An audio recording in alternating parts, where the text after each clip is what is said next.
સુરતમાં મોતીવાલા પરફ્યુમ પર જીએસટી દ્વારા દરોડા પાડવામાં આવ્યા છે અને દરોડામાં 3.40 કરોડની જીએસટી ચોરી ઝડપાઈ ગઈ છે।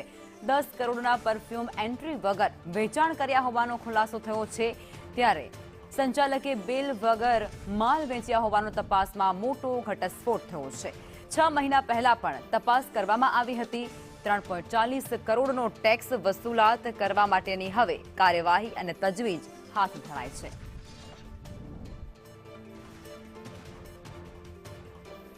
સંવાદદાતા મનીષ અમારી સાથે જોડાઈ ગયા છે।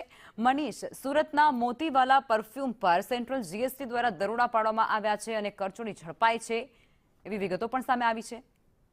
બિલકુલ વાત કરીએ તો સુરત શહેરનું સૌથી મોટી જાણીતું નામ છે આ પરફ્યુમની દુકાનની અંદર મોતીવાલા પરફ્યુમ, અને એ લાલગેટ વિસ્તારની અંદર આવેલું છે। જે રીતના જીએસટીએ દરોડા પાડ્યા હતા ટેક્સ ચોરીના આશંકાને લઈને, ત્યારે 3.40 કરોડની જીએસટી પણ ઝડપાઈ છે। 10 કરોડના પરફ્યુમ ચોપડે દર્શાવ્યા હતા, પણ વિના વેચાણ જ જે કહેવાય કે તપાસમાં આવ્યું છે। એટલે જીએસટી વિભાગે જે દરોડા પાડ્યા છે, જેની અંદર 18% જીએસટી ભરવાનો હોય છે સંચાલકે, પરંતુ બિલ વગર જ આ તમામ જે માલ વેચી નાખ્યો હતો અને મોટી જીએસટી ચોરી કરી છે। હાલ જે કહેવાય કે જીએસટી વિભાગે આ પરફ્યુમવાલા પર જે કાર્યવાહી કરી છે અને અત્યારે કહેવાય કે 3.40 કરોડ રૂપિયાનો ટેક્સ વસૂલાત કરવાની પણ કાર્યવાહી હાથ ધરવામાં આવી છે।